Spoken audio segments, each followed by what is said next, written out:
역전의 용사들 시작합니다.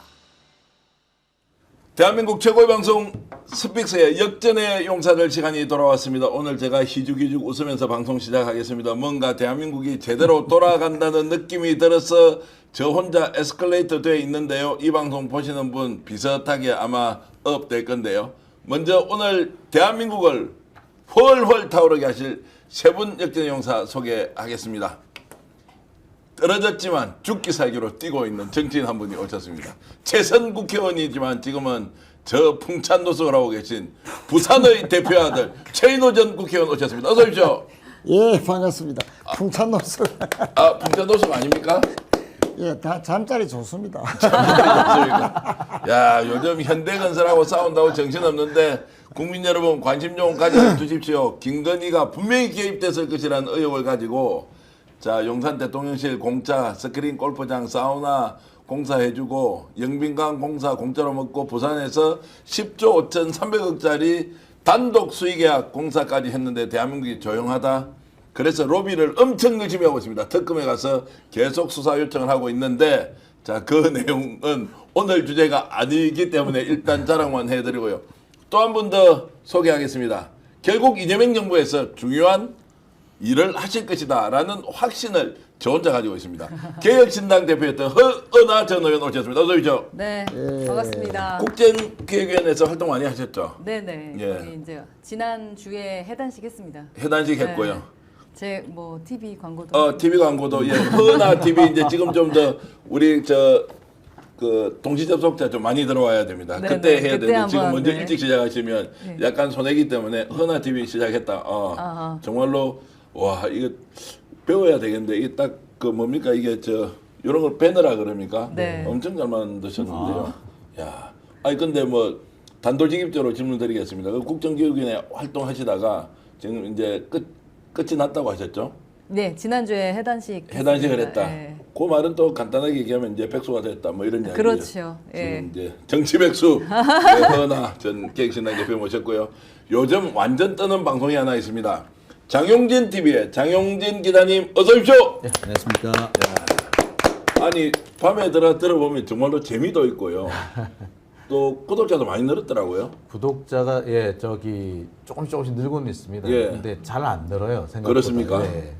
야. 자랑 이렇게 막 홍보를 하셔야지 돼요. 아니 이제 홍보도 하고 제가 좀 자주 모시려고 하는데 워낙 시절이 좋으셔서 야 이 스픽스보다 훨씬 더 나은 방송을 하고 계신데 이제 둘 중에 하나다. 저 방송을 계속 볼 거냐 아니면 우리 방송에 초대해서 정보를 공유하도록 할 거냐라는 것인데 장영진 TV 장영진 대표 오셨는데 자 여러분들 좀 이따가 우리 채널 소개를 좀 해드리기로 하고요.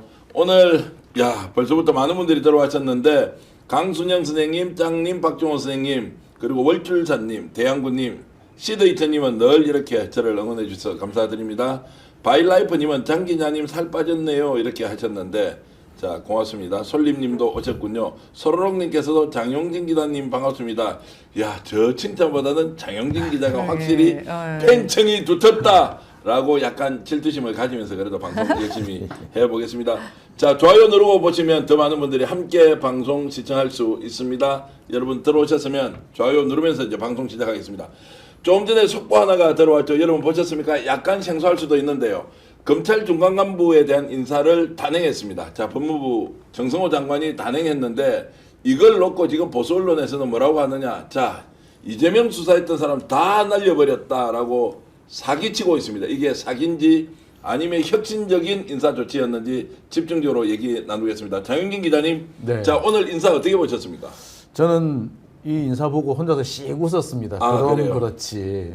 제가 사실 정성호 장관에 대해서 그렇게 좋은 인상도 안 가지고 있고 평가도 좋게 안 했습니다. 그러니까 제 방송 보시는 분들은 잘 아시겠습니다. 맨날 정성호 장관 그 전부터 예. 의원 시절부터 계속 욕을 했어요. 그래서 저분 때문에 이재명 후보 당시 당 대표가 자꾸 오른쪽으로 갈 것 같다고 제가 그렇게 걱정을 많이 했거든요.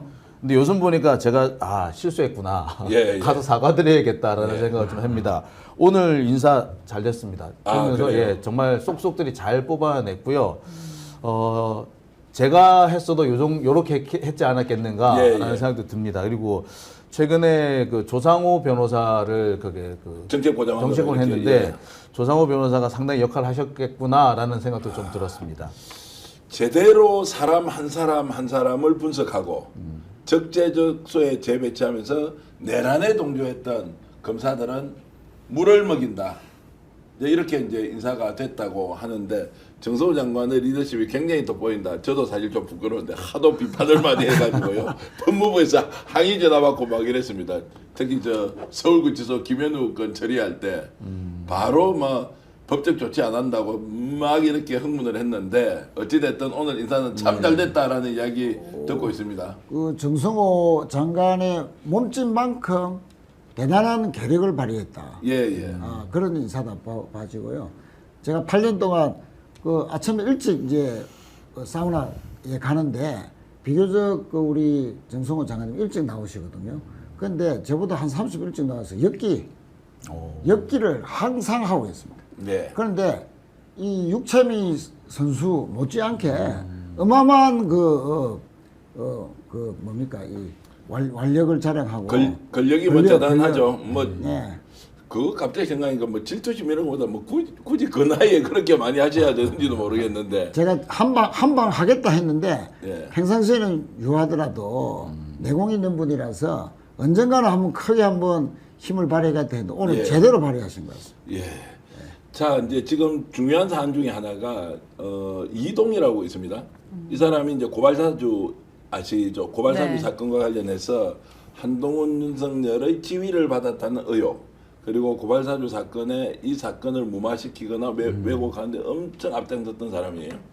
남부지검의 차장검사로 있었죠. 건진 사건이 있었지 않습니까?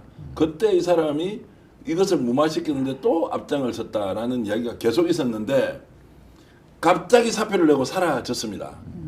그래서 이제 변호사 개업을 하는구나. 이재명 정부 들어섰으니까 몸살이면서 도망갔다고 생각했는데 깜짝 놀랄 만한 일이 오늘 벌어졌습니다. 사표 수리를 하지 않았습니다. 정성호 장관이. 왜 그랬겠습니까? 벌을 제대로 주려면 예. 아무래도 이렇게 사표를 쓴 사람보다는 신흥석 그 사표 쓴 것 때문에 문제가 되지 않겠느냐라는 말이 있었으니까 그 부분 때문 아니었을까 싶어요. 예. 그래서 부산 고검으로 일단 보내버린 보내놨다가 거죠. 예. 감찰할 거고요. 그다음에 수사할 거고요. 수사담에서는 이거는 엄청나게 중범죄로 다스려야 할 혐의가 지금 잡혀 있거든요. 자 이렇게 해서 이제 저기 사진에 나온 저 사람은 신흥석 지검장이고요. 저 사람도 꼭 불려올 겁니다. 앞잡이 노릇을 하면서요.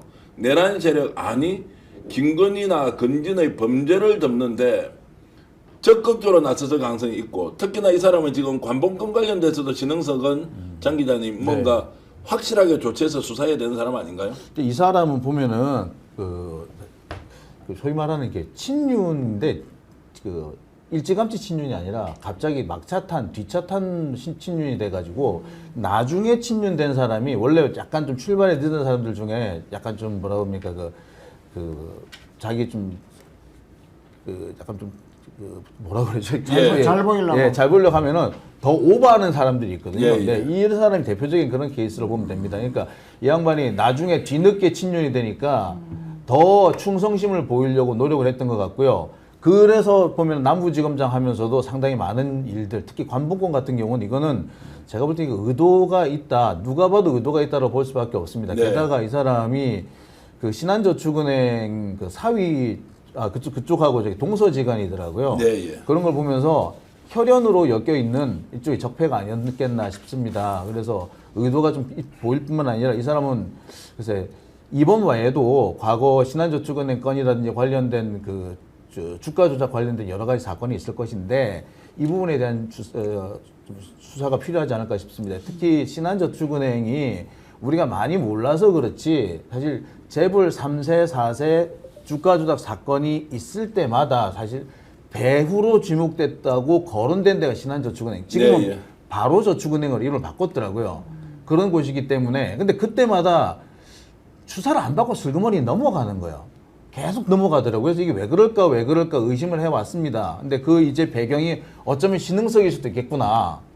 그러니까 이 부분에 대해서는 좀 더 집중적으로 또 좀 범위를 넓혀서 조사를 해야 될 것 같다. 자, 생각합니다. 어제 이제 대검에서 감찰을 시작했는데 오늘 감찰을 하면서 바로 그 수사관을 입건 조치를 했습니다. 이 말은 이제 증거를 잡았고 수사 단계로 접어든다라고 했는데 이제 수사를 하고 특검으로 넘길지 아니면 대검 차원에서 이제 직접 수사를 할지는 봐야 하는데 관봉건 이것 때문에 검찰은 조직이 가루가 나야 된다라는 국민적 여론이 엄청 지금 커지고 있는데 오늘 인사 정말로 잘했습니다. 잠깐만 더 보태고 가야 하는데 이제 어제입니다. 이재명 대통령과 정청래 당대표가 화기애애한 분위기에서 2시간 반 동안 정말로 좋은 이야기 많이 했다. 9월 25일로 딱 날짜를 못을 박았습니다. 검찰 해체다 이렇게 됐는데 그 부분 어떻게 보셨습니까? 뭐 정청래 당 대표로서는 가장 큰 선물을 받은 것이고 예. 또 대통령 입장에서도 꼼꼼하게 한 번도 이제 수정할 일이 없는 완벽한 법안을 만들어라. 이에 대해서 예, 알겠습니다. 완벽하게 법안을 더 완성시키고 더 국민들이 공감하는 검찰개혁법을 만들어서 반드시 조기에 완성시키겠습니다. 통과시키겠습니다. 예. 그러니까 이제 뭐 정청래 대표가 더 훨씬 더 아마 기뻤을지 않겠나. 좀 뭐 당정 이견이니 뭐니 이런저런 말들이 좀 나왔지 않습니까? 네. 당 대변인은 뭐 빨리 하겠다 하고 총리와 또 비서실장은 나와서 조금 뭐 시간의 완급 조절을 주문하는 듯한 말, 뭐 이래가지고 이견 노출인 거 아닌가 했는데 딱 완벽하게 그냥 한 방에 원샷으로 이견 없음 9월 25일까지 완벽한 법안으로 통과. 이거는 이제 이재명 정권의 가장 큰 성과가 이제 9월 달을 기다리고 있다. 뭐 이런 기대가 되는 때문에. 야, 이런 이제 발언을 들으니까요. 먼저 말씀하시겠습니까? 아니 하시던 거 하고 제가 예, 야, 이런 발언 들으니까 이제 지금 최인호 의원도 명비어천가를 과도하게 부르고 있다. 이재명 대통령 들으라고 정말로 잘했다라고 이제 하시는데 대통령의 허락을 받았다는 표현이 자, 당정 또는 당대 관계에서 어떤지 모르겠는데 하여튼 대통령실에서 이 방송 보시면 최인호 전 의원 최선을 다하고 있다. 명비어천가에 앞장선다. 이런 말씀을 제가 좀 농담처럼 드리면서 어떻습니까? 대통령과 이제 민주당 대표가 딱 만나가지고 정리정돈을 잘했습니다. 걱정하고 우려하던 사람들이 이제 됐다라는 생각을 하는 순간이었을 것 같아요. 네. 사실 국정기획위원회에서 제가 만난 분 중에 한 분이 임은정 검사장인데 이제 거기 있다 이제 검사장으로 가셨잖아요. 좀 고민을 하셨거든요. 진짜 검찰 개혁을 할 수 있을까? 이렇게 좀 조용히 가다가 혹시라도 잘못되는 건 아닌가 하면서 인사를 되게 열심히 주목하고 있다라는 말씀을 하셨었어요. 근데 오늘의 인사와 그리고 특히 이제 정청래 당대표가 되고 나서는 아마 호흡을 두 분이 잘 맞추지 않을까 하는 이야기를 했었습니다, 저랑. 근데 그 걱정하던 것들을 좀 잘 풀어준 게 아닌가 싶어요. 그래서 자기는 왜냐하면 임은정 검사장을 저도 이제 와서 알게 됐는데 네. 기존에는 좀 악마화가 많이 됐었기 때문에 좀 오해를 많이 했었는데 13년 동안 정말 고생하면서 검찰 개혁을 해보겠다고 했었던 거 아닙니까? 그러니까 임은정 검사장 입장에서는 이번이 마지막이라고 생각하는 것 같아요. 검찰 개혁을 할 수 있는. 그래서 이재명 대통령에게 모든 걸 건 것 같다라는 생각을 했거든요. 근데 이번에 이제 당대표와의 만남 그리고 오늘의 그 장관의 인사 이 모든 것이 뭐 그 검사장뿐만 아니라 많은 분들이 지켜보고 있었을 때 지금 시원하고 지금 기분이 좋다라고 말씀하셨던 것처럼 대표님이 뭔가 될 것 같다 이제라는 안심을 하게 되는 시발점이다. 자, 임은정 검사장이 동부지검장이지 않습니까? 네. 그러면 국정기획위원회에서 만났을 때 네. 솔직히 검찰 개혁이 안 될 가능성 그래도 될 것이라는 희망 좀 비율로 따지면 임은정 검사장을 만났을 때는 어떤 느낌이었어요? 솔직하게 말씀. 임은정 검사장은 안 될까 봐 걱정했어요. 그거 안 될 수 있다고 안 될 수 있다고 생각하고 있었죠. 어. 저랑 얘기하다 보니까 그런데 이제 들어간 거지. 자, 그러면 이제 이 말씀을 그대로 하면 저나 장영기 기자, 법무부 장관이 제대로 잘 못할 것처럼 저 속으로 굉장히 지금 죄송하거든요. 하도 비판을 많이 해가지고. 근데 오늘 인사를 보니까 바깥에서 몇 분 전화해 보니까 정말 잘했다는 거예요. 너무 잘했다는 거예요. 네, 이렇게 이제 했는데 어쨌든 임은정 검사장도 그 당시에는 전하장 기자처럼 야 이거 자칫 잘못하면 큰일 나겠다라는 우려를 시작하기 했다는 거죠. 시작하기 전에, 그러니까 위원으로 오기 전에 예. 그래서 와서 엄청나게 열심히 했어요. 예, 예. 이제 그러다가 이제 검사장 가는 것 때문에 빠졌는데 예. 빠지면서도 검사장 되고 나서도 나는 자문위원이라도 하겠다. 예. 그래서 꾸준히 끝까지 지켜보고 싶다라고 예. 하면서 책임을 다했거든요. 예. 그래서 아마 꼼꼼히 보고 아마 옆에서 열심히 챙겨보고 있는 것으로 알고 있습니다. 검찰을 잘 아는 분이라서 그럴 거예요. 맞아요. 예. 너무 잘하니까. 검찰이 이게 솔직히 말하면 그렇게 만만한 조직이 아니고요. 조그만 틈이 있으면 그 틈을 비집고 들어와 가지고 뭔가 그 균열을 내고 결국엔 그 균열을 시작으로 해서 결국에는 개혁을 좌초시키는 역할을 합니다. 특히 제가 아까 이재명 대통령과 정청래 당대표 사이에 이게 제일 걱정했던 게 두 분 사이에 아무 문제가 없는데 옆에서 계속 이상한 소리를 하면서 갈라놓으려고 하는 사람들이 분명히 네, 있거든요. 있었고요, 실제로. 근데 이런 틈을 어떻게든 간에 검찰이 비집고 들어와요. 그래서 그렇죠. 이걸 이용해 가지고 이간질하고 장난질하고 그다음에 막 이렇게 험담하고 모함하고 그래서 결국에는 조금씩 어긋나게 만들어서 결국엔 좌초시키는 역할을 해왔거든요. 그러니까 지금도 그렇게 하지 않겠느냐. 임은정 검사장은 아마 그렇게 생각하셨을 겁니다. 그러니까 검찰이 글쎄 뭐 지금 검찰이 몸담고 계신 분들은 죄송합니다만 생각보다 야비한 조직들이에요. 네. 야비할 수 있는 방법은 최대한 다 씁니다. 어떻게 사람이 저런 방법을 저럴 수가 있느냐? 어떻게 저렇게 부도덕한 일을 할 수 있느냐? 검찰은 할 수 있어요. 왜? 그 사람들은 조직 논리에 너무 철저하게 익어 있습니다. 내가 내 잘 먹고 잘 살려는 게 아니라 검찰 잘 되려고 한 거니까 내가 좀 잘못하고 뭐 못된 짓 한 거 상관없다라고 그렇게 죄의식 자체가 없는 집단이 돼버렸어요. 그렇기 때문에 무슨 짓을 할지 모르고 그것 때문에 아마 걱정하지 않으셨나 생각이 듭니다. 얼마나 알겠습니다. 겁이 없었으면 관본권 저 자체도 진짜 말이 안 되는 거 아닙니까? 우리 경상도 말로요. 네. 끝머리 상실했다는 말이 있는데 건멀? 끝머리 건머리. 상실했다 예. 이런 말이 있는데 제가 머리를 이제 대가리로 바꾸시면은. 비속어를 써야 되는데 그 정도로 정말로 난도질을 하면서 권한을 사유화했던 그 집단이 최후의 모습 국민에게 어떻게 보이는지 우리가 이제 두 눈 똑똑히 두 눈 부럽다고 이제 살펴볼 건데요. 자, 그러면 이제 희한한 일입니다. 최인호 의원님. 수요일 날 저녁에 만찬을 하는데 대통령과 집권여당 대표가 간부들과 함께 식사를 하고 그 다음날 검찰 인사를 했는데 그 전날은 9월 20일 딱 날을 박아서 검찰청 해체 법안 통과시키자. 인사를 했는데 완전히 일사천리로 계획 인사를 했다. 이것은 뭔가 프로그램이 있었다고 봐야 되겠죠. 그렇죠. 뭐 교감은 뭐 그전에도 쭉 있어 왔는데 네. 하다 보면 이렇게 검찰 개혁이라는 정말 역사적인 개혁을 위해서는 그 여러 가지 챙겨야 될 게 많습니다. 그러니까 법안만 통과시켜서 되는 게 아니고 그러면 이제 국가수사위원회가 어떻게 조정을 하고 시행령을 어떻게 만들고 또 한시적으로 해야 될 것과 또 바로 시행해야 될 것, 이건 나누는 게 그 보통 어려운 게 아니거든요. 자, 그런 측면에서 분명히 이제 법무부와 대통령실과 또 당의 검찰 개혁을 하는 그런 의원들 간에 끊임없는 소통이 있어 왔을 것인데, 그러나 그 완급 조절이라든지 빨리 하기는 해야 되는데 실수 없이 해야 된다 하는 그런 측면에서는 그동안 뭐 조금 이견이 있을 수도 있겠죠. 그런데 어제 완벽하게 원샷을 다 끝내는 바람에 이제 다 해소됐고, 이제 정부는 어떻게 잘 실행할 것인가, 특히 법무부를 중심으로 잘 만들어야죠. 자, 이제 제가 이런 말씀을 드리는 것은 여러분께 질문을 하나 드리고 싶어서인데요. 실제로 역사적인 정말로 정치회동 또는 만찬회동이 어제 있었다. 검찰청 해체라는 것은 두고 우리가 어제의 그 이재명 대통령과 민주당 정청래 대표의 결정, 그리고 오늘 이제 검찰 인사는 후속으로 이루어지는 것인데 너무나도 중요한 일이다. 그러나 이제 검찰 조직에 대해서 일반적 이해가 좀 떨어지기 때문에 저도 마찬가지입니다. 여러분들과 함께.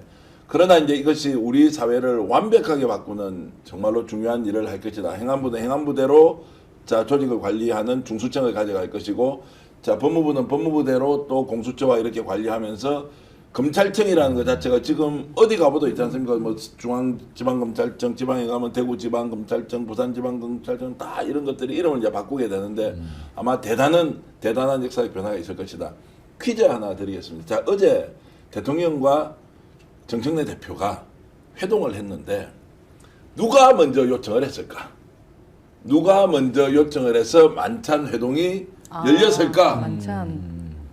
예, 뭐 질문이 아닐 수도 있고 질문일 수도 있습니다. 시청자 여러분들은 누가 그 자리에서 모여서 만찬을 하자라고 제안을 했을까요?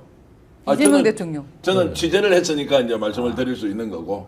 저는 정청래 당대표. 예, 성격상 이재명 대통령이 아닐까. 예. 그래서 지난번에 들어주셨다. 자, 대통령이 어쨌든 자리를 하자고 요청을 했고 그 자리에서 정청래 대표가 와서 굉장히 기분 좋게 이런 것들 우리가 준비하고 있다라고 하면서 대통령이 했던 말인데 이미 보도가 됐습니다. 불가역적인 상황을 만들어요. 절대로 되돌릴 수 없도록 해야 한다는 것이 일부에서 나왔던 속도 조절론 있지 않습니까? 혹시 저희 놈이 기분이 좀 안 좋으십니까? 제가 아니 뭐 아주 좋죠. 예. 그래서 속도 조절론과 관련해서 이런저런 오해를 대통령의 실제 의중은 뭐냐 제대로 하는 것이 중요하지 늦추자 당기자 이런 게 아니라는 것을 어저께 이제 완벽하게 입증을 하면서 정청래 대표도 굉장히 기분 좋게 나왔다라고 제가 이제 얘기를 들었습니다. 대통령이 실제 초대해서 식사하자고 했답니다. 그렇죠. 이제 그 대통령께서 먼저 이제 불렀다는 것은 진짜 꼼꼼하게 하나도 이제 손댈 것 없이 수정할 것 없이 개정안이 당분간 한 이 이재명 정권 5년 동안에는 검찰과 관련된 여러 가지 4가지 법 중에서 하나도 개정안이 올라오지 않도록 완벽하게 준비하라. 그거 취지였지. 뭐 시기를 늦추라 이런 말이 전혀 아니었죠. 예. 그에 대한 그러니까 오해를 다 풀었다. 맞아. 오해를 좀 많이 일으켰던 거는 사실인 것 같아요. 그러니까 검찰 내에서도 그래 이 대통령도 이제 겁먹었어라는 말까지 나왔었거든요. 네. 그래서 지금 너무 속도를 지금 줄이는 것은 어쩌면 검찰 개혁을 못할 수도 있어라는 말까지 나왔다고. 네. 근데 그 소리를 분명히 대통령 들으셨을 겁니다. 네. 워낙에 이제 발을 뻗어가지고 많은 목소리를 듣는 분이시니까 그 얘기를 들었고 또 이 정청래 대표하고 뭔가 어긋난다라는 오해의 말들도 계속 있었기 때문에 그걸 내가 직접 풀어야겠다라는 생각을 하지 않았을까 예. 싶어요. 아니 오늘 약간 사당같이 이제 식사 초대를 누가 먼저 했느냐 이것도 얘기를 하지만 지금 대통령의 의중을 정확하게 꿰뚫고 있습니다. 혹시 저 텔레 이재명 대통령과 함께 하십니까? 그 멤버에 들어가 있습니까? 네? 텔레 멤버로 혹시 들어가 있습니까? 모르겠습니다. 아니 텔레를 하긴 하죠. 네. 대통령하고 직접 네, 소통을 하긴 하십니까? 하죠. 네. 자주 하십시오. 요즘 대답을 하시더라고요. 저는 하지 않는데 제가 어제도 대통령하고 소통했던 분 이야기 들으니까 요렇게 해서 합니다라고 하면 뿅뿅 하트 같은 거 보내주는 것 같더라고요. 그래서 이제 어쨌든 밤늦게 뭘 보시는 모양이에요. 텔레 같은 거. 일벌레. 잠을 진짜 한 일벌레. 3시간만 주무시는 거 맞는 것 같아요. 진짜 일벌레이신 것 같아요. 예.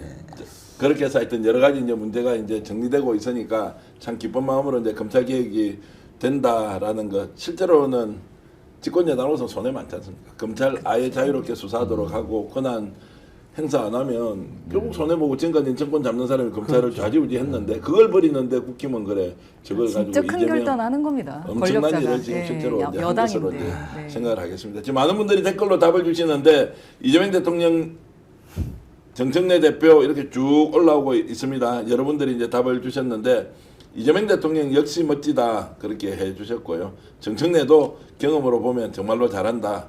노을님은 오늘 이제 명비어천가 이야기하니까 부산 사나이 제이노 막 그 자리를 초청한 것이다 뭐 이렇게 답을 주신 것 같은데 재밌게 제가 말씀드리려고 합니다. 너무 좋다. 불가역적인 상황 만들었다. 빵건님 이렇게 의견 주셨네요. 100년간 되돌릴 수 없도록 하자. 기차로님 주셨습니다. 하늘보라님은 역시 멋지네요. 야, 최인호 의원님 인재이십니다. 정재권 선생님, 예, 이제 이분은 정재권 선생님은 예 지금 호비어 청가를 하시는 분이신데 최인호 예비 의원님 꼭 부산에서 큰일 해야 합니다. 이분 굉장히 냄새 나는데 지금 부산에서 큰일 잘 모르는 것인 것 같아요. 잘 모릅니다. 예비 의원을 지향하는 게 아니잖아요. 지금. 예. 예비 예. 의원님 그러니까 잘 모르는데. 말씀드리겠습니다. 내년에 부산시장 출마하려고 정말로 준비 열심히 하고 있고요. 경쟁자는 지금 전재수 해수부 장관인데 저는 뭐 누가 진양이 되더라도 이재명 정부에서 반드시 부산은 민주당이 먹어야 한다 이렇게 생각하고 있지 않습니까? 예, 얼굴이 중요합니다. 좀 빨개지는 것 같습니다. 그럴 일은 아닌데. 안 빨간데. 제가 고향이 부산이에요. 예. 부모님이 지금 부산에 사시고 그렇습니까? 저도 고등학교까지 부산에 아. 있었고요. 사실은 저기 총학생회장 하실 때 제가 많이 뵀어요, 솔직히. 그렇습니까? 예. 자, 저기 좀 나중에 또 사석에서 얘기하면서 여쭤볼 게 있고 한데. 아이고 그래요. 마치고 맥주 한잔 해야 되겠네. 예. 근데 부산은 그 사실 어떤 분들은 이제 아예 부산은 이제 영남이니까 아예 예. 버려놓자 이렇게 분들 계신데 사실 PK 저거 특히 부산하고 창원, 울산 여기는 희망이 있습니다. 네, 예. 조금만 더 하면 되거든요. 그러니까 조금만 더 해주시면. 감사합니다. 파이팅. 알겠습니다. 하여튼 뭐 이런 제가 숙제 이야기도 드리는 겁니다. 이건 조금 더 잘하시라는 예, 건데. 알겠습니다. 야, 그래도 지금 많은 분들이 이렇게 들어와서 댓글도 주시고 하는데 오늘 기분 좋게 방송 시작하고 있는데 이제부터 웃기는 이야기 코미디 프로그램으로 여러분들을 초대하겠습니다. 누구냐? 바로 심평 변호사와 지금 옥중 김건희 깜빵 생활하고 있는 김건희와 뭔가 큰 일이 벌어졌는데요. 자, 오늘 오후에 김건희 측 변호인이 나와서 심평 사기꾼이다. 물론 이렇게는 얘기하지 않았습니다. 그런데 법적 조치를 취할 것이다 라고 하는 것까지 갔는데 일단 오늘 아침에 심평 변호사가 채널A에 나와서 어떤 얘기를 했는지 직접 한번 들어보시겠습니다. 제가 그 김건희 여사하고 만난 시간이 한 50분이 아마 넘을 겁니다. 네. 그 여러 가지 이야기를 우리가 쭉 했죠. 그런 과정에서 그 한동훈 전 대표에 대한 그 이야기가 나왔습니다. 네. 그리고 그 한동훈 전 대표의 그 지나간 행적에 관해서는 김 여사나 저나 이해를 공유하고 있는 것이 네. 한동훈 전 당대표가 그 비대위원장 시절부터 자신이 어떤 최고의 자리에 오르겠다는 그런 야심을 가지고 이 윤석열 대통령에 대해서 어떤 이 배반의 마음을 가진 궁정 쿠데타를 계획하고 실행했다고 저는 보고 있고 그 후에 일관되게 한동훈 전 대표는 그런 행동의 궤적을 계속 따라서 갔던 거죠. 제가 김건희 여사하고 만난 시간이 한 50분. 자, 이렇게 이제 여러분 들어보셨는데요. 그런데 이제 오늘 오후에 김건희 측 변호인이 나와서 내가 한 말이 아니다라고 전면적으로 부인을 했습니다. 당사자의 권익을 훼손할 수 있는 매우 위험한 은행이다 이렇게 하면서 계속 이런 식으로 나오면 가만두지 않겠다라고 이제 했는데 최인호 의원님 네. 어려운 질문 드리겠습니다. 누가 진실을 얘기하고 있습니까? 심평 변호사가 조금 한 30%는 지어낸 것 같고 30%는 지어냈지만 70%는 그러면 예, 전체 사실에 기반하고 빼되는 김건희의 말을 전한 것이다. 전한 것 아닌가.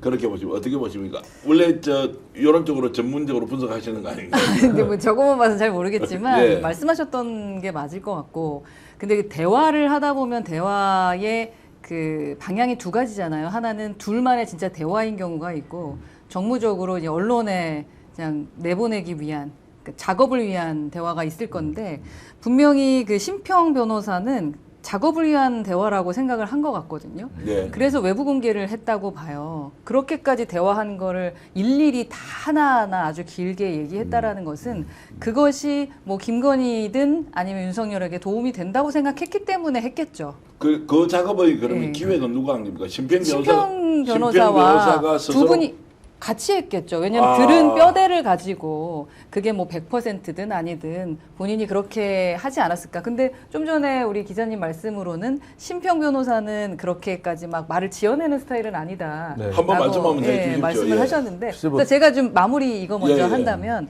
그래서 우선은 그 심평 변호사 입장은 외부 공개용으로 정무적으로 판단해서 사실에 입각해서 얘기했지 않았을까라고 예, 예. 추측하게 되고요. 저도 사실 예전에 저희 그 시부상이었을 때 김건희 여사가 전화를 주셨었잖아요. 예, 예. 그래서 한 50분을 얘기를 했었거든요. 네, 예. 근데 그 얘기를 저는 어느 누구에게도 그 대화 내용을 얘기한 적이 없어요. 그런데 4개월이 지난 다음에 11월인가 그때 지금 제가 얘기를 들었을 때는 이준석 측이 본인이 직접 이제 누군가한테 얘기해서 그 사람이 터트려가지고 제가 뭐 3주 전에 만났다는 등 예, 전화 통화했다는 예. 등 그런 게 나타나는 바람에 제가 아니라는 것을 얘기할 수밖에 없어서 대화 내용을 얘기한 것들이 있습니다. 그러니까 3주 전이 아니라 7월에 얘기했었고 그때 내용을 이러저러하게 얘기했다. 라는 정도로 언론에 얘기를 하게 되지 뭐 일일이 시시콜콜이 다 얘기하지는 않거든요. 왜냐하면 관계가 없는 사람이고 정무적으로 제가 피해를 보지 않기 위한 정도만 얘기하게 된단 말입니다. 근데 심평 변호사 같은 경우는 좀 다르죠. 네. 다르죠. 그래서 처음에 시작했던 대로 다시 돌아간다면 두 사람에 대해서 도움이 될 만하다고 생각해서 정무적으로 분명 얘기했을 것이다. 단독으로 행한 일입니까? 누군가 같이 공모를 했을 수도 있다. 또는 기획을 공동으로 의논했을 수 있다. 김건희와 함께 했다. 또는 김건희 채권과 했다. 뭐 어떻게 보시나요? 그러니까 추측을 한다면 저랑 김건희 여사는 뭔가를 맞춰본 적이 없기 때문에 저는 당연히 둘이 여사랑 대화를 한 거니까 이건 비공개다 하고 입을 다물지만 이분들은 그런 경험이 아니라 또 다른 습관들이 있었겠죠. 대화를 하고 나서 그것을 외부에 공개하는 습관이 없었다면 이렇게 바르게 할 수 있었을까? 그러니까 팀워크를 맞췄던 것이 있던 게 아닐까라고 생각합니다. 우리 장 기자님한테 질문 드리기 전에 네네. 조금 전에 했던 말도 김건희 여사하고 40분 동안 통화했지 않습니까? 네네. 대체로 좀 다정다감한 얘기입니까? 아니면 중요한 좀 민감한 정치 현안에 대해서 얘기를 하던가요? 스타일이 40분 그때는 되게 다정다감하죠. 왜냐하면 저희 아버님이 시아버님 돌아가신 다음에 전화를 준 거기 때문에 그러니까 위로의 말 위주로 많이 하고 근데 전화를 여튼 끊을 수가 없었던 상황이었는데 그때도 한동훈 대표 얘기를 좀 했었고 여러 가지 했을 때 그때의 그 목소리와 요즘에 제가 그 녹취록으로 듣는 목소리는 전혀 다릅니다. 어떻게 다릅니까? 더 그냥 일반적인 그 정상적인 여사의 목소리로 전화합니다. 저랑은. 아 그냥 가공되지 않은 이제 그냥 그 친절한 목소리, 친절한 목소리였고 다른 목소리는 좀 약간 사내답게 그렇게 말씀을 하시더라고요. 좀 좋게 이야기하면은 좀 강하고 좀 나쁘게 하면 거칠게 이야기하고 그런 게 있더라고요. 뭐 하여튼 이렇게 좀 현장 목소리가 많이 좀 느껴지던데 어쨌든 지금 이제 신평 변호사하고 이렇게 이제 공방이 시작돼 버렸습니다. 아시는 내용 좀 공개해 주시면 신평 변호사 어떤 분입니까? 신평 변호사 그동안에 그 윤석열의 심중이라든지 또는 김건희의 심중을 실제로 공개를 많이 해왔어요. SNS를 통해 가지고. 그리고 그것 때문에 신평 변호사의 무슨 SNS를 보면은 항상 언론에서 이게 윤석열 혹은 김건희의 본심이다. 본 마음이 그렇다라고 그렇게 있다 추측을 해왔어요. 다들 그렇게 해왔기 때문에 이번에도 그렇게 다들 알고 있었습니다. 그리고 신평이라는 사람이 뭐 사실 판사 출신인데다가 여러 차례 법조계에서 이렇게 신망이 있었어요. 근데 이 양반이 보면은 말을 조금 꼬아듣는 그런 특성은 있긴 하지만 그렇다고 해서 없는 말을 지어내는 사람은 일단 저는 그건 아니라고 봤습니다. 많은 뭐 기자들 만나본 기자들도 다 비슷한 표현을 하고 있고요. 보통 사내 보면 약간 뻥이 있다거나 과장이 있는 사람이 있지 않습니까? 근데 이 양반이 전혀 없을 수는 없겠습니다만 과장이 있는 사람은 또 아닙니다. 다만 여기서 좀 봐야 되는 것이 이 신평 변호사가 되게 글을 길게 쓰셨어요. 근데 실제로 김건희의 발언이라고 했던 거는 사실 두 가지밖에 없는 겁니다. 내가 죽어버려야지 남편한테 살 길이 열리겠느냐. 한동훈이 어쩌면 그럴 수 있느냐. 배신 안 했으면 지도 영광된 삶을 살지 않았겠느냐. 요 딱 두 가지거든요. 나머지는 다 신평 변호사 갖다 붙인 겁니다. 그러니까 보면은 여기서 그러니까 그 김건희가 자기가 생각했던 것보다 좀 더 많이 나갔다거나 또는 내가 생각보다 반응이 좀 커가지고 좀 부정적인 반응이 많이 왔기 때문에 이제 와서 다급하게 주워 담고 싶은 게 아니겠는가라는 생각도 좀 들어요. 자 그러면 이제 김건희 쪽에서 지금 뭔가 후폭풍이 거세니까 아예 전면 부인 작전을 하자 이렇게 해서 더 높다고 보시는 거죠. 네. 그리고 다만 이제 신평 변호사가 잠깐 좀 이렇게 조금 오버한다고 하는 부분인데 그 몇 번 얘기를 하다가 좀 이렇게 분위기가 좀 잘 맞고 합이 잘 맞으면은 그냥 본인이 그냥 그 상대방의 뜻을 그냥 그 미루어 짐작해서 확 나가버리는 경우가 좀 있습니다. 그러니까 제가 볼 때는 이번에도 조금 그럴 가능성도 있긴 있다고 보여져요. 자, 그러면 이제 지금까지 이 방송을 지금 하고 있는 대한민국 시간 오후 8시 21분입니다. 8월 21일 8시 34분. 이 시간까지 김건희 측의 반론에 대해서 법적 조치까지 하겠다라고 유중하 변호사가 얘기를 했는데 신병 변호사는 아무런 답변이 없습니다. 그러면 김건희 말이 맞는 겁니까? 아니면 신병은 하고 싶은 말을 지금 참고 있는 겁니까? 뭐 지금 신평 변호사는 설마 나를 법적으로 하겠냐? 못한다. 그리고 전면 부인을 해버리면 김건희의 정치 인격은 더 이제 그 나락으로 떨어지니까 그나마 이제 본인은 70%는 김건희가 했다 하더라도 살 30%는 자기가 붙였다 하더라도 뭐 그냥 가만히 있는 것은 뭐 자기가 그 말을 많이 보태고 뻥튀기를 너무 많이 해서 가만히 있는 게 아니고 법적으로도 못할 것이고 관계를 계속 가져가야 된다 하는 뭐 그런 그 의도가 깔려 있는 것 같고 실제로 보면요, 저는 주목했던 게 네. 뭐 내가 죽어야 뭐 남편이 살겠다 이런 말보다도 전환길 씨의 면회를 뭐 요청했는데 전하니까 전환길 씨가 다음 주에 바로 가겠다 한 거 아닙니까? 네, 김건희. 그런 거라든지 한동훈 배신자론을 다시 이제 끄집어낸 거라든지 그 한동훈 배신자를 왜 다시 끄집어냈으며 지금 전당대회 와중에 전환기를 또 왜 소환해가지고 다음 주에 또 면회 간다 했는가? 그거는 김건희 입장에서 보면 심평 변호사도 마찬가지고 다음 자기 국힘의 지도부는 친윤 인사가 될 것이 확실하기 때문에 숟가락 얹는 거죠. 올라타서 뭐 전환길 면회 간다 이래 하고 이러니까 잘 됐으면 좋겠다는 거죠. 친윤 후보들이. 나도 보태었다 힘을. 그래서 정서적으로 앞으로 자기 친윤 지도부와 일체감을 이렇게 고도로 노리는 그런 전략을 서로가 이렇게 펼쳤기 때문에 그런 정치적인 이해관계는 너무나 뚜렷하게 완벽하게 일치하기 때문에 제가 볼 때는 서로 막 이 정도 선에서 해프닝으로 끝내고 김건희는 법적인 소송까지 간다고 해서 내가 아니다라고 했고 심평은 조금 보탰지만 그렇다고 다 뭐 부인하기는 좀 그렇고 그래서 좀 페이드아웃 시키려는 그런 과정으로 빠집니다. 이게 법적 조치가 안 돼요. 결국 예, 두 사람이 개인이 확인할 수가 없으니까. 1대1로 한 거라서 각자 의견, 그러니까 법적 조치 한단 말 자체가 말이 안 되는 얘기라 아마 그냥 강한 부인이라는 의미로 보는 게 제일 좋을 것 같아요. 제가 좀 점을 치듯이 평론 한번 해볼까요? 네. 저는 김건희가 근본적으로 천하의 사기꾼이고 천하의 입불구라고 생각하거든요. 그 지가 했던 말이죠. 예를 들어 무한한 영광 이런 걸 남한테 안 듣고 내가 창작해 쓸 수 있습니까? 한동훈에 대해서 이야기하는데 한동훈이 내 말 들었으면 무한한 영광이 있었다. 이것은 일반적으로 쓰는 단어가 아니고 매우 종교적인 색채가 강하죠. 그러니까 주술에 심취되어 있거나 아니면 영성이 너무 강해서 기도하면 늘 이렇게 하나님이나 뭐 하느님이나 부처님의 말씀을 듣는 사람들이 할 때 쓰는 단어 같아요. 제가 보기에 무한한 영광 이런 거 평소에 대화할 때 쓰십니까? 이제 이런 것도 있고. 그럴 수 있겠네요. 예, 이제 저는 이제 그렇게 보고 그 다음에 조금 전에 전환기를 뭐 만나자 말자라고 했던 그 말을 예를 들어서 듣지 않는 사람이 지어낼 수 있습니까? 듣지 않았는데 그 말을 지어낼 수가 있냐고. 이게 아무리 뼈대는 창작력이 있을 뛰어난다고 해도. 그래서 버텨달라 이런 말, 신랑 좀 버텨달라고 해라 하고 이렇게 이제 지시 내리는 거를 이걸 지어낼 수 있냐고요. 저는 이제 가공의 정도가 없이 심평 변호사의 말은 틀린 게 하나도 없다. 그런데 문제가 생기니까 김건희가 안 보면 큰일 나겠다라고 저는 보겠습니다. 시청자 여러분들은 어떻습니까? 왜냐하면 김건희는 천하의 사기꾼이고 천하의 입불구다. 요즘 제가 그런 별명을 붙이고 이야기합니다. 이 사람 말을 진짜 들어서는 안 된다. 필요한 말을 매일 바꾸고요. 증거를 들이대도 모른다 그러고요. 그리고 받았던 버릇지가 있는데도 목걸이가 있는데도 없다고 씌워놓는데 알고 보니까 몇 년 전에 이게 나오지도 않았던 제품이에요. 이런 거짓말을 시키는 사기꾼의 말을 지금 나와서 야 변호인이 아니다라고 하는 거 그 말이 됩니까?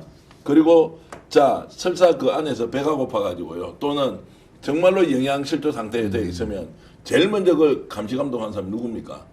자 수영자가 뭔가 문제가 생겼다라고 하면 누가 제일 먼저 이 사람을 관련 국립호텔에서 관리 주체가 거기 있지 않습니까? 그러면 당연히 그 의료진이 있기 때문에 진짜 건강이 안 좋은지 좋은지 다 볼 거 아닙니까? 근데 갑자기 변호인 접견하는데 뭡니까 크래커 같은 거죠? 이걸 가져가서 입에 넣고 물을 먹으면서 녹여 먹었다. 이게 지금 말입니까? 그립니까? 한때 대통령의 영부인이랐던 자가 그래서 이걸 바깥에서 브리핑하는 변호인단을 보면 오늘 제인 의원님이 여기 앉으시고 제가 거기 앉아서 제가 평론을 했으면 할 말이 훨씬 더 많은데 그래서 심평 변호사님 오늘 좀 반박하는 페이스북 한 번 더 올려주십시오. 그래서 지지공방 한번 해보자. 아니 근데 이런 그 생각을 법적 했습니다. 소송이 걸릴 만한 게 한마디 있어요. 예. 그러니까 심평 변호사가 전할 때 윤석열 정부 초기에 고 장재원이 인사를 너무 많이 했어. 뭐 혼란이 많았다라고 하면서 후회했다 김건희가 이런 말을 전하잖아요. 예. 그러면 장재원 그 의원의 가족들이 이 말을 들었다면 사자 명예훼손에서 해소되는 거 아닙니까? 장기자. 사회적 평가를 저하시켜야 되는데 그 인사를 종사를 많이 했다는 것 자체가 사회적 평가를 저하시킬 수 있는지는 좀 살펴봐야 될 것 같아요. 아, 그래. 그러니까 이런 예. 식으로 고인이 뭐 죽은 자는 말이 없는데 모든 또 책임을 한동훈으로 돌렸다가 또 이제 사자가 된 사람한테도 돌려버리는 이런 거는 뭐 어떤 그 파렴치한이라 해야 됩니까? 뭐라 해야 제가 됩니까? 오늘 도대체? 방송 끝나면 이 문제와 관련해서는 제가 취재했던 내용 저도 이제 조심히 장재원 전 의원한테 제가 지금 고소를 당해가지고 지금 계속 지금 고발을 당해서 재판을 받고 있어가지고 어쨌든 이제 이 문제도 굉장히 논쟁적인 것인데 이 정도를 이야기했고 심평 변호사가 창작했다라고 보기도 사실은 어렵죠. 안 들었는데 이 내용을 이야기했을 수가 없죠. 그래서 제가 이런 생각을 했습니다. 완전 입벌구기 때문에 100% 거짓말을 김건희가 시키고 있거나 아니면 그 말을 하고 나서 지가 까먹어버린 거예요. 그 다시 생각하니까 안 한 것 같아. 그 녹음도 없고 아무 기록도 없으니까 그런 거 아니냐라고 하는데요. 오늘 김건희가 특검에 세 번째 출석을 했습니다. 뭔가 얘기를 좀 할 것 같다라고 했는데 또 아무 얘기도 하지 않고 뭐 얼마 지나지 않아서 바로 가버렸습니다. 이거 어떻게 봐야 됩니까? 그래서 보니까 수사를 한 3시간 정도 받고 있어요. 근데 보니까 지금까지 다 합쳐도 열몇 시간이 채 되지가 않을 정도로 짧게 수사를 받고 있습니다. 이게 과연 수사인지 아니면 그냥 잠시 나들이 나온 건지 구분이 안 갈 정도인데 특검 입장에서는 사실 특별하게 확인할 건 없지만 그래도 불러내기는 불러내야 되니까 부른 것 같다는 생각도 좀 들어요. 그러니까 약간 특검 입장에서도 좀 쇼일 가능성도 좀 있어 보입니다. 그러니까 잠시 나왔다가 돌아가는 그런 상황입니다. 사실 제대로 수사를 하려면 아침에 불러서 밤늦게까지 붙잡아 둬야지 정상일 겁니다. 근데 오늘도 3시간이거든요. 근데 또 이래놓고 또 부른다고 그러거든요. 이거는 좀 수사가 조금 뭐라 했냐면 효율적으로 진행되고 있는 것 같지는 않습니다. 왜 이렇게 하는 것 같습니까? 김건희는 나와서 진술 거부하고 안 나와도 되지 않습니까? 그 진술 거부하는데 왜 불렀을 때 나오느냐? 그 뭔가 노리는 게 있을 것 같은데. 글쎄 제가 법률가가 아니어서 예.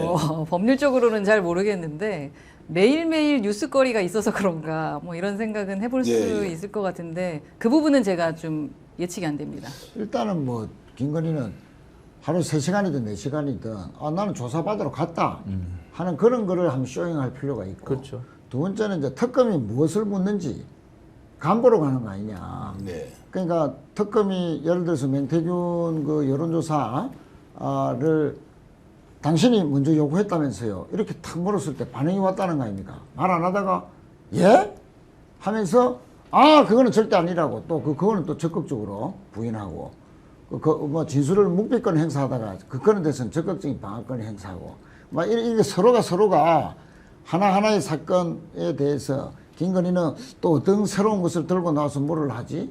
그 간보는 거고 특검은 또 반응을 보면서 이 사람이 거짓말하고 있는지 또 뭐 그러니까 일종의 탐색전이 계속 서로 진행되고 탐색전이 있다는 좀 되는 거 말씀이신 아니냐. 거죠. 자, 그렇게 볼 수도 있고요.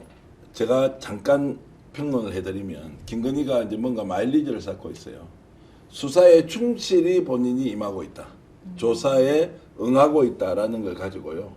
계속 몸을 지금 아프게 만들잖아요. 그럼 어떻게 해야 됩니까? 어디로 가야 되지 않습니까? 병원으로. 병원 간 다음에 어떻게 됩니까? 기소해서 재판을 받습니다. 병보석이라는 제도가 있죠. 김건희는 밥을 먹을 수가 없어요. 사는 길이 아파서 병원에 들어눕는 거 외에는 없기 때문에 성심성의껏 재판부에 알리려면 그럼에도 불구하고 나는 부를 때마다 나갔습니다. 진짜 중요한 거는 김건희한테 너가 그 돈을 받았어 안 받았어 왜 받았어 어디에 썼어 어떤 이권 줬나 안 줬나 이거 따져야 이제 이게 지금 사형이든 무기징이든 갈 거 아닙니까? 제가 너무 심하게 이야기합니다 지금. 아니 그렇게 되는 상황에서 김건희는 지금 이제 스스로 이렇게 쭉 명분을 쌓고 있으니까 만약에 이제 특검까지 안 나오지 않습니까? 지킬 거 아닙니까? 이제 그걸 노리는데 김건희 선생님 이제 생각 바꾸시죠. 그거 안 됩니다. 지금 이제 세상이 바뀌어서 9월 25일 되면 검찰도 해체되고 이제 없습니다. 당신 편 들어줄 사법부터 오늘 들어보니까 사법부도요. 이제 분위기가 확 바뀌고 있어요. 검찰이 해체되는데 저끼리 이제 카르텔 만들어서 해먹을 게 별로 없어요. 뭐 그렇게 가고 있기 때문에 김건희 죄는 제대로 받아라라는 제가 이제 말씀을 드리는데 오늘 약간 단독으로 해야 될 얘기가 하나 있습니다. 사진을 준비한 게 있는데 여러분 오늘 오후에 이제 이 보도 보셨을 텐데요. 김건희가 2022년 9월 13일 날 최재형 목사를 만나지 않습니까? 그때 이제 디올백 사건이 터졌는데 그때 손에 차고 있던 시계에 대해서 KBS가 보도를 했는데 자, 이 시계와 관련해서 준비된 사진 한번 띄워주십시오. 저 손에 찬 시계가 이 시계라는 겁니다. 알고 보니까 자, 6일 전에 지금 서모 씨로부터 지금 받았던 거 있죠. 500만 원 주고 3천만 원 현찰로 갖다 주겠다고 해놓고 5천만 원짜리를 무려 1,500만 원을 그것도 저 바쉐론 콘스탄틴에서 본국에 직접 전화해서 대한민국 영분이 썼는데 특별 할인하라고 해서 1,500만 원을 할인을 해서 가져갔는데 3천만 원은 쉽게 얘기하면 김건희가 삥땅 했거든요. 안 줬다는 거 아닙니까 지금. 어쨌든 저 시계는 이제 여러분들 보셨을 건데요. 그러네요. 같은 시계. 이제 똑같은 시계 맞습니다. 똑같은 시계 맞고 6일 전에 받았고 그걸 차고 있었는데 이제 여기서 단독으로 제가 보도할게요. 최재형 목사님하고 제가 오늘 통화를 했습니다. 저 시계가 최재형 목사님이 들어가서 명품백을 줄 때 만났을 때 저 시간이 안 맞더라는 거예요. 최 목사가 들어간 시간과 저 시계의 시간이 맞지 않는 거예요. 5천만 원짜리 시계가 잘안 자, 그래서 시간이 맞지 않다라는 것은 이제 어떤 의미냐? 시계가 고장나느냐? 아니면 저 시계는 시간을 보기 위해서 차는 시계가 아니거나 저 어떻습니까? 이걸 가지고 내일 아침에 내가 특별 인터뷰를 최재형 목사님하고 봤는데 최 목사님은 저 내용을 알고 있었는데 누군가로부터 받았을 것인데 이제 그때는 특정이 안 되지 않습니까? 자, 그래서 저 시계가 왜 최 목사가 들어간 시간과 저 시계의 시간이 맞지 않느냐라는 이제 호기심이 저는 발동하지 않습니까? 그래서 세 분께 질문합니다. 왜 시간이 맞지 않았을까요? 근데 한국에서 명품 시계를 샀으면은 시간은 당연히 맞춰줬을 것이고 예. 받은 지 얼마 안 됐을 때 시간이 안 맞는 건 말이 안 되는 예. 상황이라고 저는 생각을 합니다. 예. 아니면 저거 자체가 이제 두 가지일 것 같아요. 해외에서 뭐 사가지고 왔는데 안 바꿨던가. 예. 아니면은 저게 진짠가? 저는 그런 생각이 들어요. 저게 제 눈에 좀 달라 보여가지고. 예.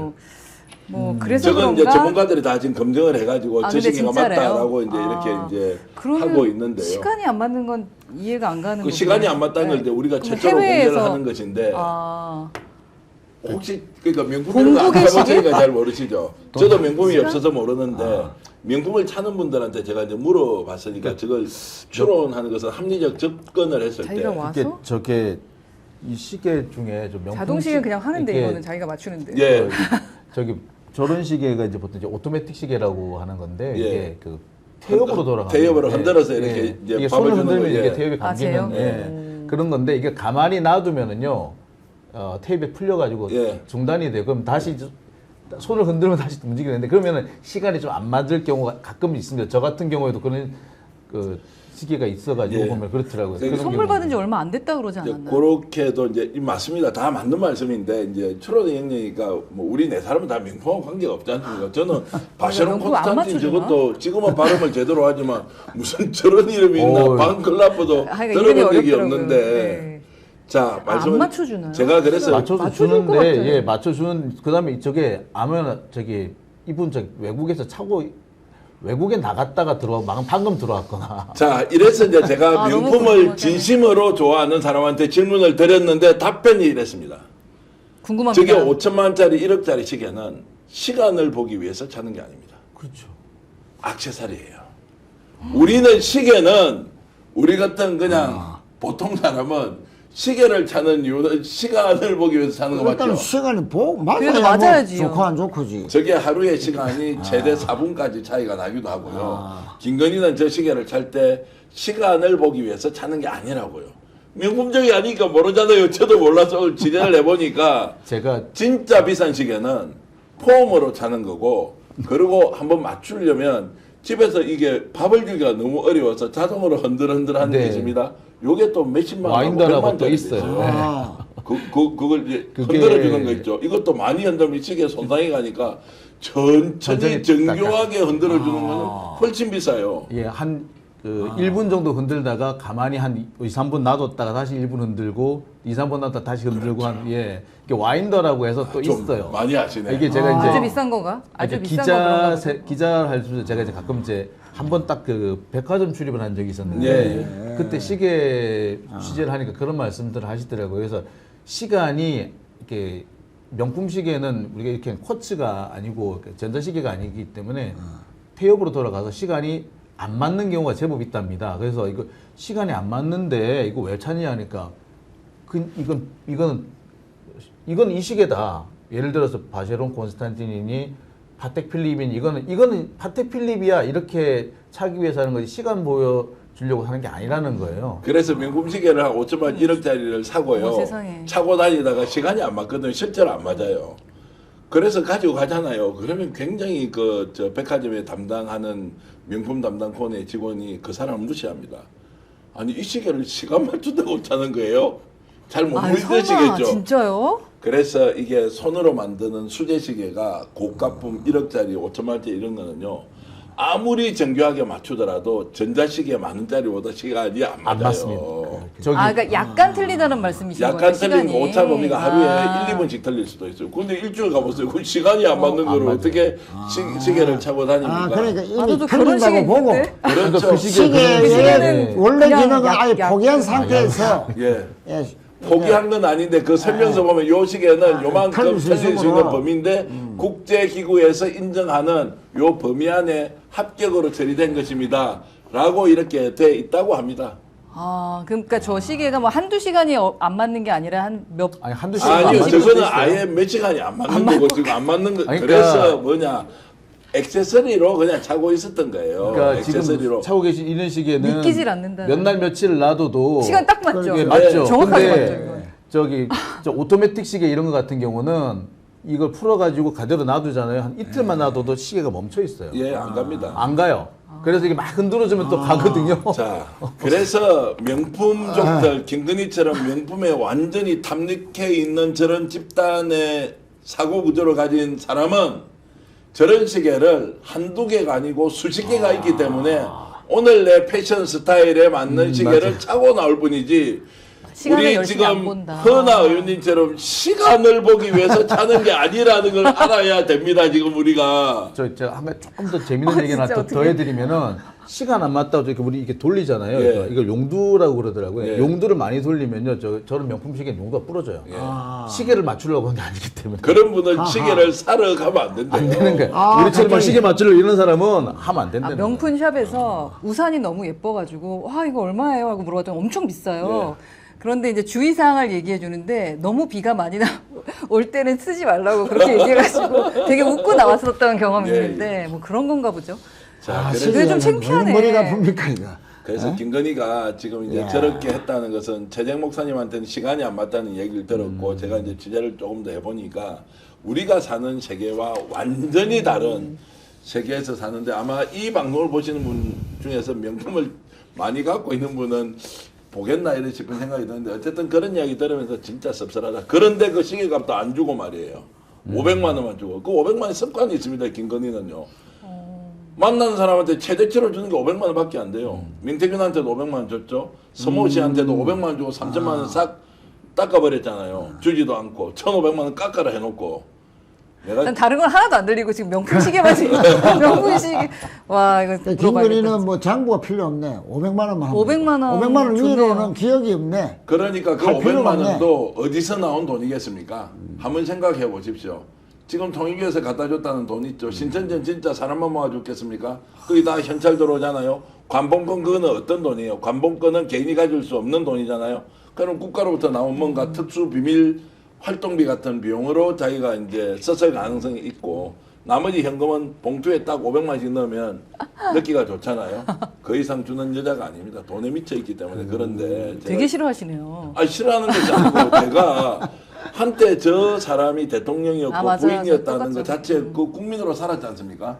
그런 것들이 너무나 진짜 저는 맞아요. 제 스스로 부끄러워가지고 이거 낱낱이 알려드려야 한다고 생각합니다. 이런 말이 있더라고요. 저 김건희 같은 사람이 그 돈을 지급하는 그 방식이 있대요. 이렇게 예를 들어 대금을 지급하는 방식에서 1,000만 원 이하는 현금으로 처리를 안 됩니다. 보통 자기 돈을 준다는 거죠. 그러니까 500만 원 정도겠죠. 그리고 억이 넘어가면은 어떤 사업의 이권으로 처리를 한답니다. 돈을 직접 주는 게 아니라. 그러면은 1,000만 원에서 1억 사이는 뭐냐? 이제 죄송합니다. 이 몸으로 때운다 이렇게 얘기해요. 뭐 빚지는 거? 뭐 어쨌든 뭐 여러 가지로 알겠어요. 제가 네. 뭔지 알 것 같은데 그거. 참 그래서 네. 이제 김건희가 네. 살아왔던 그 인생 자체가 정말로 천하의 사기다. 제가 요즘 김건희 전순에게 당해가지고 인생 전체가 완전히 정말로 절망의 땅에 빠져버리고 신불되고 기초생활 수급 대상 수백억의 재산을 탕진하고 막 당장에 빼앗겨버렸죠. 그러면서 또 억울한 옥살을 했던 어르신들 만나면서 정말로 우리가 힘이 있는 동안에는 김건희의 실체를 밝혔는데 주저함이 없어야 한다. 혼자서 공중에 붕 떠 있는 걸 혼자 헤쳐먹었으면 그거야 나아놓지만 나머지 사람들을 다 훑쳐가지고 했던 거 있지 않습니까? 이제 두고 보십시오. 두 분도 좀 국회 가시거나 정부의 요직에 가시면 많이 좀 도와주십시오. 그런 시민운동 단체들이 정말로 끝까지 의적단처럼 파헤치려고 한다라는 말씀을 좀 드리고요. 정신없이 이렇게 달려왔는데 이제 허나TV 제대로 지금 구독, 좋아요를 해야 될 시간인데 시청자 여러분 이 방송 보고 계시죠? 허나TV가 지금 현재 구독자가 10만 7천 명입니다. 네, 그렇습니다. 생각보다 많네요. 네, 11만 명이 될 수 있도록. 11만 명이 될 수 도와주십시오. 있도록 스픽스. 저희들이 할 수 있는 점입니다. 아, 요즘 스픽스 힘이 좀 딸리는데 오늘 이 방송을 파이팅! 보시는 열렬한 우리 시청자 여러분께서 허나TV 꼭 좋아요, 구독을 알림. 눌러주시고요. 저는 이미 구독돼 있습니다. 구독, 좋아요, 알림 설정 해주시고 네. 장용진 TV는 요즘 구독자가 얼마쯤 됩니까? 33만 4천. 우와. 아까 조금 완- 있다 그러시더니. 와, 역시 오밤- 명품을 아시는 분은 다르시군요. 오밤중 TV가 유명하고 아니 연예 담당 기자 오래 하시지 않았나요 원래? 연애 담당은 안 했는데 예, 예. 아주 그쪽 책에 굉장히 많이 하죠. 예. 그쪽하고 저 방송을 좀 나가다 보니까 얘기 좀 주어듣는 원래 게 좀 법조만 전문하신 게 연예 쪽 법조는 아니에요? 아예 원래 전문을 하셨고 원래 사건하고 그러니까. 법조만 했었고요. 네, 그럴 수 그러니까 있죠. 저기 옛날에 용감한 기자들이라고 아. 그거 이제 그쪽 프로에 나가다 예, 보니까 예, 예. 거기에 보면은 그 연예부 기자들이 좀 많이 예, 나와요. 예, 맞습니다. 그래서 주워 들은 게 좀 있었습니다. 네. 장용진 TV 지금 33만 5천 명인데 구독 좋아요는 장용진 TV 그리고 허은하 TV에도 스픽스에 눌러주세요. 큰 도움이 됩니다. 그리고 허은하 TV도 꼭 좀 눌러주시면 오늘 아마 이 방송 보신 분들 중에서 한 100명, 200명은 충분히 늘어날 것 같고요. 네. 요즘 제가 힘이 빠져가지고 방송을 더 잘해야 하는데 제대로 하지 못해서 시청자 여러분들이 꾸준함을 엄청 많이 하고 있습니다. 박종호님 이미 구독 또 눌러요 이렇게 주셨고요. AS4님은 좋아요 꾹 했습니다. 완료했습니다. 저도 구독 중입니다. 구독하고 있습니다. 별똥별님, HSK님 그리고 오밤중 뉴스가 대한민국의 법정 뉴스다 이렇게도 주셨고요. 오늘 밤에 오밤중 뉴스 하시나요? 이규엽 선생님 물어봤는데 하시죠? 네, 합니다. 몇 시에 합니까? 저는 11시 시작합니다. 11시 시작하는데 진짜 장용진 오밤중. 장용진 대표 대단합니다. 새벽 1시 넘게까지 방송. 혼자서 2시간 반을 하는데요. 마지막 순간에 가면 사람이 더 늘어요. 5천 명, 10,000명 막 이렇게 가기 때문에 해외에 계신 분들도 많이 보실 거예요, 주로 아마.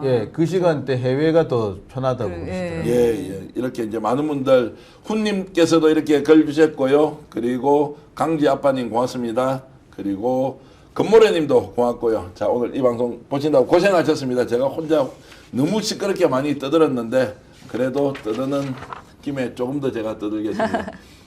자 지금 광고 좀 하겠습니다. 더 착한 보험 파트너스인데요.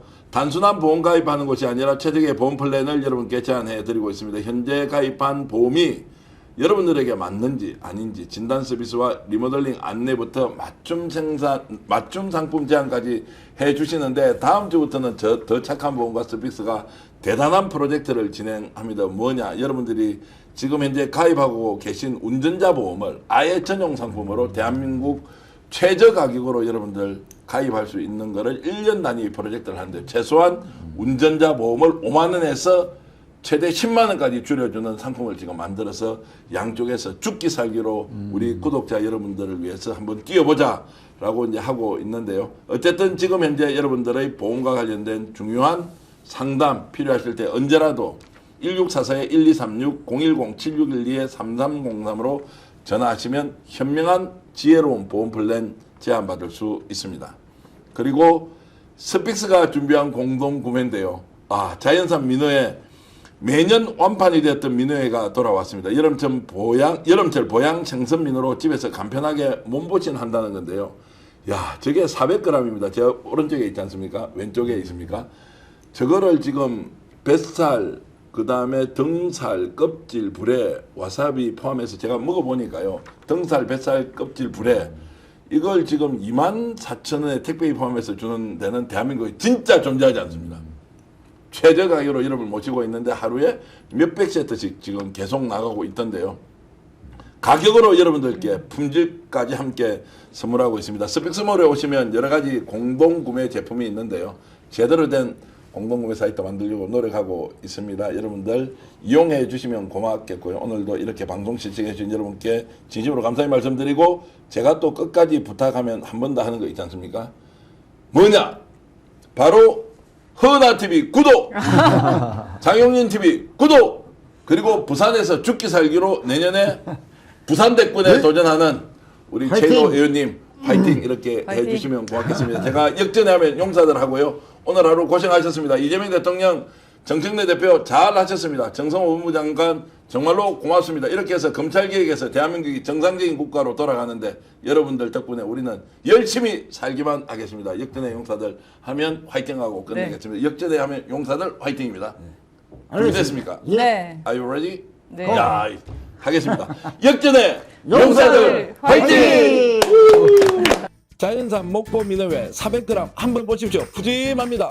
이걸요 대한민국 최저가격 도전하는데요. 택배비 포함해서 24,000원에 오늘 주문하면 내일 바로 배송해드립니다. 주문 독주하고 있습니다. 불에 껍질, 뱃살 골고루 이렇게 잘 준비가 되어 있습니다. 와, 맛을 보니까요 놀라운데요. 확실하게 보증합니다. 스피스몰 공동구매에서만 여러분들 찾아볼 수 있습니다.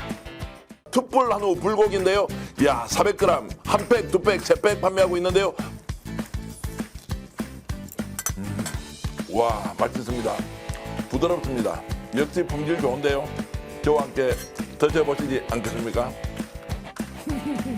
입니다. 툭불 한우 불고기 21,000원, 38,000원, 53,000원 바로 주문하십시오. 이익과 품질이 함께 배달됩니다. 스픽스몰 공동구매. 대한민국 고추장의 명인 정선자 선생이 만들었습니다. 뿌리 고수가 따로 없습니다. 볶음, 비빔밥, 쌈밥, 구이, 볶음에 찌개까지 100% 국내산 쇠고기에 더덕까지 들어간 약고추장이고요. 설탕의 향미 증진제, 인공색소가 첨가되지 않아서 깔끔하고 건강한 맛이 너무나 다릅니다. 와, 좋은데요. 그런데 가격 아니겠습니까? 홈쇼핑에서 39,900원인데요. 250g짜리 5통을 우리가 29,900원에 택배비 포함해서 드립니다. 와, 진짜 단독 특가입니다. 명인의 손맛으로 밥상을 바꾸세요. 자신 있다. 비교하라. 스픽스몰 화이팅! 와, 가격 좋아. 하나 바꾸면 밥상이 달라집니다. 대한민국 전통식품 명인 이성희 선생의 만능 맛된장. 홈쇼핑 완판 제품 지금 스픽스에 떴습니다. 스픽스 구독자 여러분들을 위해서 어렵게 갖고 왔습니다. 무침, 비빔, 찌개, 국, 소스, 볶음까지 이거 하나면 요리 고수가 될 수 있습니다. 시장이나 마트 어디에서도 못 삽니다. 스픽스에서만 가능한 이 가격 홈쇼핑 39,900원인데요. 우리 얼마에 팝니까? 지금 스픽스에서는 택배비 포함해서 공동구매가 29,900원입니다. 530g 두 통, 300g 세 통, 총 5통입니다. 자신 있다. 비교하라. 스픽스몰 화이팅! 오늘 방송 어떠셨습니까? 마음에 들었다면 구독, 좋아요로 스픽스를 응원해 주십시오. 여러분들의 구독, 좋아요는 가장 큰 힘이 됩니다. 스픽스 구독, 좋아요.